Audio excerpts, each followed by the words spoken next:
We're going to have a reading from the Bible. This is from Matthew chapter 21, verses 38 to 42. And it's going to come on, hopefully some pictures are going to come on the screen. And Helen is going to tell us the story. You might like to answer the question at the end. Here is a man. He grows apples in an orchard.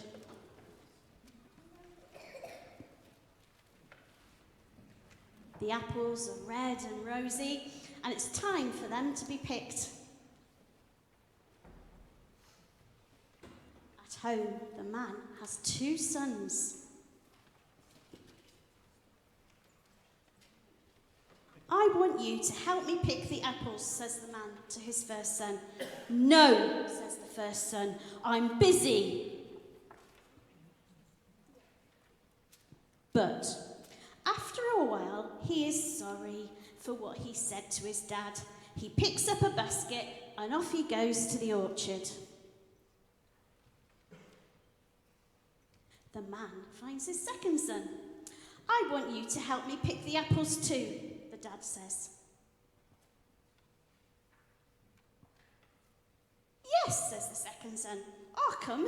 As soon as I've finished, I'll put my boots on and I'll come and help you.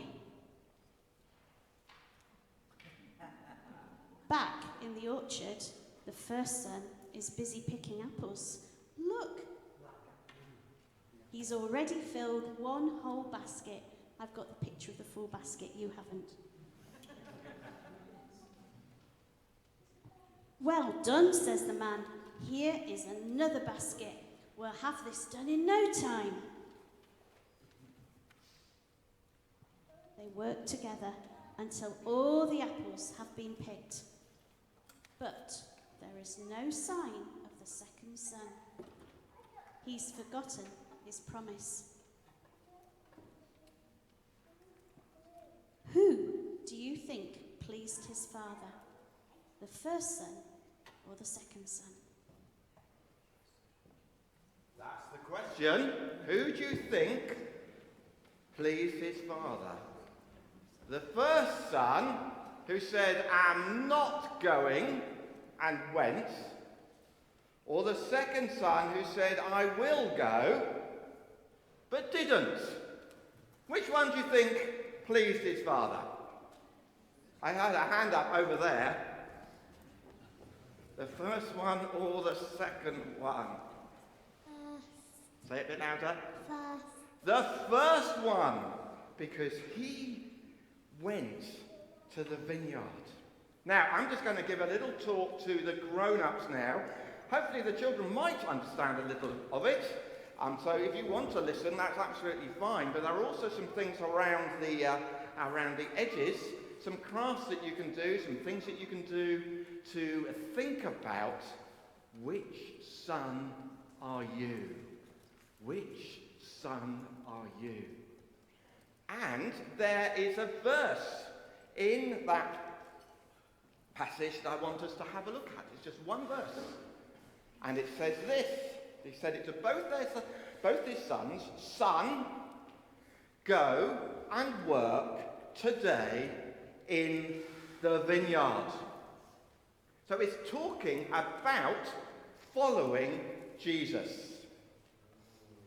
Are we going to follow Jesus? And so the first thing that we need to think about is the first word, which is son. So the first thing we need, if we have accepted Jesus as our Saviour, we become his son or his daughter. So before anything else, we are in the family. So God is not a master driving a slave. God is not a headmaster who expects us to keep the rules. God is not somebody distant who we can never get to. God is a father. And if we are believing in him, we are in the family. So that's what we must remember straight away. son or daughter. The second thing is there's a vineyard. It's often used in the Bible, the vineyard, but simply it's the place where we are. God has called us to be in our vineyard, the place where we are. Now, your vineyard is, let's think about what could our vineyard be? It could be our families. It's going to be our friendships. It's going to be the closest friendship with our husband, wife, or partner. It's going to be our work colleagues. It's going to be our friends and our neighbours in our streets. It's going to be everybody that we meet. That is our vineyard. So none of you can say, oh, I haven't got a vineyard. We've all got a vineyard. So we're a son and we're in a vineyard. The next thing it says is go and work. So in other words, if we are in God's family, there is work to do. There is obedience to what he says. Obedience to the family rules, to the family culture. Sometimes families have quite a common thing now, our family, and they have all sorts of things. Our family will this and this and this and this and this. I've seen them up in various homes. In the same way, we have a family of God, and we are called to obey. And secondly, we are called to be. We are called to be different. We are called to go and work. Some of us may be called to full-time ministry in the church or a missionary organisation. But that will be a few of us. But we can't excuse ourselves and say, I don't have a vineyard and I don't have to work. It's go and work. Go and be the worker in the vineyards. Go and be. Go and make a difference wherever you are. And the next thing it says, the final thing it says, go and work today.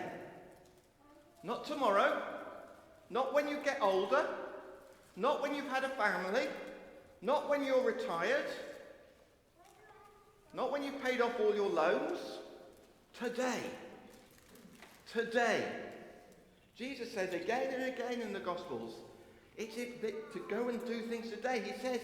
He says to the would-be followers of Jesus, don't go and say goodbye, come and follow me now. He tells a parable of the rich fool. The rich fool saying, well, I got everything. And then he realizes he has nothing. Today. So, are you a son and a daughter? Well then if you're not a son or a daughter, then become one by accepting Jesus.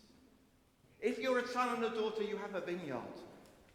So I want us to think, this time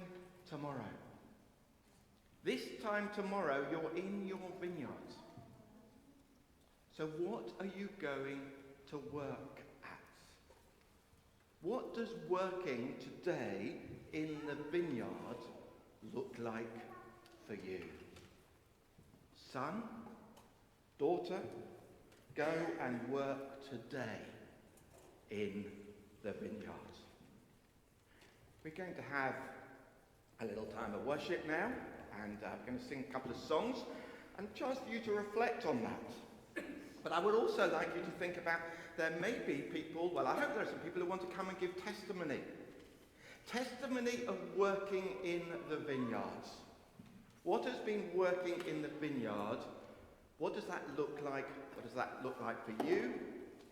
This last week or this week to come? We want to hear from people so we can pray for people, so we can celebrate.